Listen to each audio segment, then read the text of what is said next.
Bismillahirrahmanirrahim, të nderuar vëllezër dhe motra, sonte jemi në podcastin e radhës me podcastin që kemi quajtur si muaj Ramazanit, pra 30 hapa drejt mëshirës, por njëkohësisht gjurmë që vazhdojnë drejt suksesit. Sot kam kënaqësinë e madhe që jam pjesë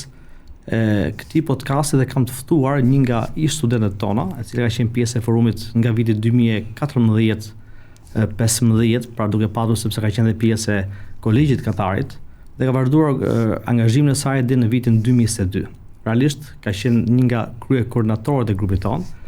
dhe vjen apostafat nga Anglia për të bërë pjesë të këtij podcasti. Dhe ne ju urojmë mirëseardhjen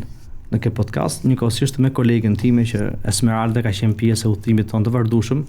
dhe jemi po themi nga 3 personat e rëndësishëm të forumit, të cilët ndër vite kemi ndërtuar punë, duke shpresuar që Zoti ta ketë pranuar dhe kemi vendosur atë gjurmën që ne kemi si sloganet tonë. Mirëseardhje Romina. Mirëseardhje Romina. Mirëseardhje. Atëherë pyetja ime e parë, pse u bërë pjesë e forumit dhe çfarë ka ngelur ty në memorien tënde gjatë këtij udhëtimit? Okej, duke qenë që juve profesor përmendat që unë kam qenë edhe pjesë e kolegjit, edhe normalisht duke kaluar në stadin studentor bashkë me krijimin e forumit studentor në patë fazë, pata fatin e mirë që të bëhem pjesë e forumit studentor. Kënaqësia ishte shumë e madhe në fillim, pavarësisht se unë ndoshta edhe nuk e dija shumë qartë qëllimin e forumit, krijimin, se si do procedoni, por ajo që mbeti më pas është ndoshta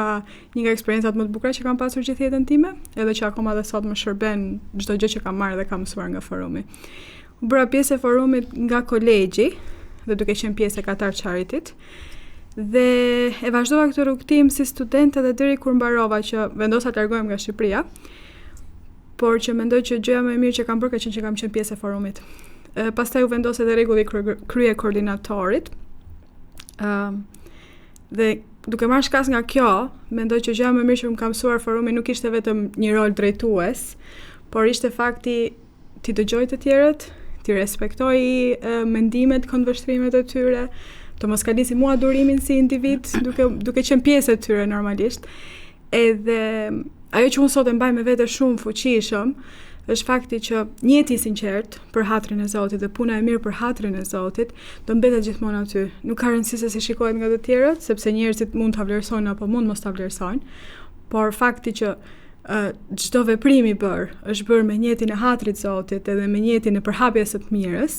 kjo është një gjë që mua më ka bërë të shikoj edhe vendimet në jetën time personale shumë ndryshe tashmë. Tani nuk e di për pjesën e pyetjeve në vazhdim, normalisht për shkakun e minutave që ne kemi, do të dëshiroja mban mend ndonjë nga kujtimet më të bukura gjatë këtyre viteve që kanë ngelur në memorien tënde, duke patur parasysh që forumi ka patur një sër aktivitetesh dhe ka qenë pika më e bukur e gjithë viteve të forumit, ka qenë nga 2014 deri në 2020 para pandemisë, ka patur aktivitete pafund, organizime si fushata sensibilizuese, si ndihma sociale, po themi ndihma në terren, si punë vullnetare, po njëkohësisht ka grupet më të mira që kanë nxjerrë forumi. Çfarë mban mend ti?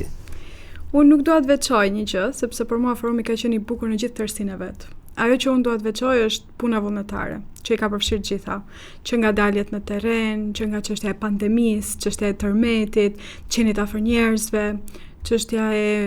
shpërndarjes së ndihmave që ne kemi bërë qoftë edhe në ambientin e kolegjit apo në ambientin e Katarit.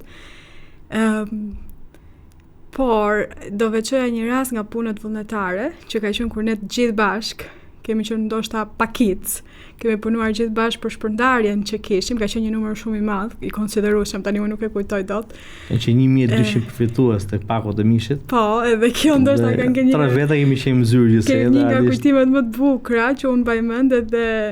të mbaj vend veten time si për tavolinave, sepse nuk mundesha më dot që të thrisja emrat për shpërndarjen e kuponave, dhe kemi qenë mos gaboj, kemi qenë agjërueshëm. Dhe mbaj mend që nuk e kam der fare lodhjen asaj dite, as lodhjen e agjërimit, as etjen fare, dhe ka qenë një kënaqësi shumë e madhe kur u mblodhëm gjithë studentët dhe po bënim këtë lloj kontributi për njerëzit e tjerë. Por edhe fakti i tërmetit që ne kemi qenë gjithë bashkë, po ato ditë që dolli tërmeti dhe kemi qenë gjithë bashkë në Thuman, pavarësisht sa e vështirë ishte situata, ngelet një nga kujtimet më të bukura për mua, duke qenë që ne ishim të parët ndër të parët, sepse kishte edhe shumë të tjerë normalisht, që ishim aty pranë njerëzve për t'i dëgjuar, për t'i mbështetur, për t'i kuptuar. Ndonjëherë njeriu nuk ka nevojë vetëm për materialen, vetëm pjesa shpirtërore që t'i jep atij personi, fakti që je aty për të në një moment vështirë, fjala e mirë, sepse ne gjithë po përjetonim tërmetin, nuk është se ishin vetëm individet e prekur. Ka qenë një nga kujtimet që mbetet shumë gjatë tek unë dhe i them vetes shumë herë që nëse ne jemi të aftë për të qenë pranë tjetrit edhe kur po kalojmë vështirësi vet, do të thotë që ndoshta e kemi arritur në një farë mënyre atë që na shoqëron brendsinë tonë për njëtin për hallër të Zotit.